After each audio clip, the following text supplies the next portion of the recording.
سورہ التوبہ کی آیت نمبر 31، اتخذوا احبارہم ورہبانہم اربابا من دون اللہ.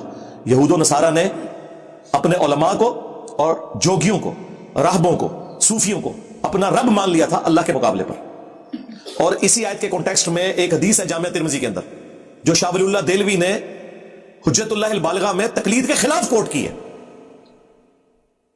کہ عدی ابن حاتم رضی اللہ تعالیٰ عنہ مسلمان ہوئے، جو مشہور فیاض حاتم تائی کے بیٹے تھے. پہلے نصرانی تھے تو کہنے لگے یا رسول اللہ قرآن میں ایک آیت ایسی ہے جو مجھے کھٹکتی ہے، مجھے اس کا فہم سمجھ نہیں آیا کیونکہ میں خود نصرانی تھا، ہم نے تو کبھی اپنے علماء اور بزرگوں کی پرستش نہیں کی تھی. تو آپ صلی اللہ علیہ وآلہ وسلم نے فرمایا کہ کیا تم اپنے علماء اور جوگیوں، صوفیوں، راہبوں کے کہنے کے اوپر اللہ کی حلال کردہ چیز کو حرام اور حرام کردہ کو حلال نہیں ٹھہرا لیتے تھے ان کے فتووں کے اوپر؟ تو انہوں نے کہا ایسا ہی تھا یا رسول اللہ. تو فرمایا یہی تو ان کو رب بنانا ہے. اب اس سے کیا مسئلہ کلیئر ہوا کہ قرآن و سنت کے دلائل کے مقابلے پر آپ نے بزرگوں کی بات نہیں ماننی، ورنہ آپ انہیں خدا مانے ہوئے کیونکہ شریعت کا کسٹوڈین تو خدا ہے یا اس کے بہاف پہ اس کا پروفٹ ہے صلی اللہ علیہ وآلہ وسلم.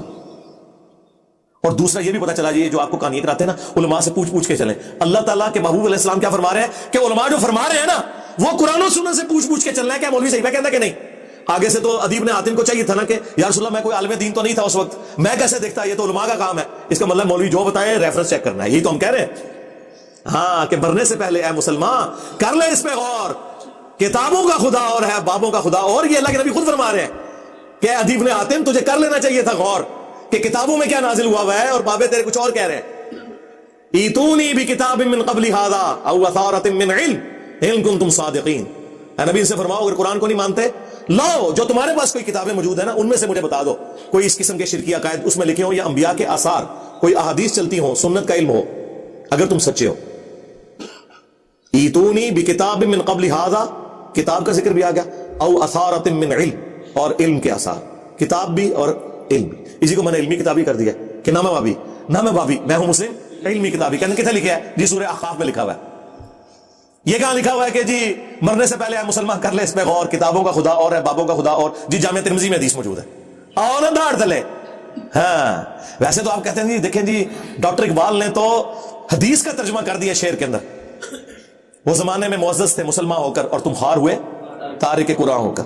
یہ ترجمہ ہے مسلم شریف کی اس حدیث کا جو مشکات میں بھی ہے کہ اللہ تعالیٰ اس کتاب کی وجہ سے قوموں کو عروج دے گا اور اس کی وجہ سے زوال پذیر کرے گا.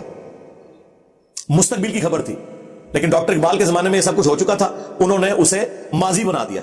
وہ زمانے میں معزز تھے مسلمان ہو کر تم خار ہوئے تارک قرآن ہو کر. تو سرکار ڈاکٹر اقبال جو حدیثانہ ترجمہ کرتا ہے انجینئر صاحب نہیں کر سکتے؟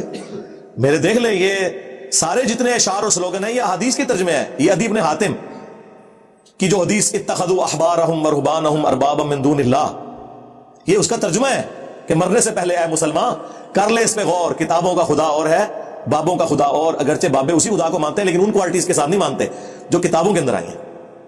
اور نہ میں بابی نہ میں بابی، میں ہوں مسلم علمی کتابی. کہتے ہیں علمی کتابی وہی وہ اس کی صفت ہے ہم مسلم ہیں. علمی کتابی اس لیے کہتے ہیں کہ قرآن میں ایتونی بکتاب من قبل ھذا او اثارۃ من علم. اور المستدرک للحاکم میں حدیث ہے. اب میں بات دو چیزیں چھوڑ کے جا رہا ہوں، قرآن اور تمہارے نبی کی سنت. تو کتابوں کے حوالے حضور کر کے گئے صلی اللہ علیہ وسلم. اور غدیر خم پہ صحیح مسلم میں 4 احادیث ہیں. قرآن کو پکڑ لینا، اس میں ہدایت ہے، نور ہے، یہ اللہ کی رسی ہے، جو اسے پکڑے گا ہدایت پہ ہوگا، جو چھوڑ دے گا گمراہ ہو جائے گا. اور دوسری بھاری چیز میرے اہل البیت ہے، ان کے معاملے میں تمہیں اللہ کا خوف دلاتا ہوں. یہ جملہ 3 دفعہ آپ نے رپیٹ کیا.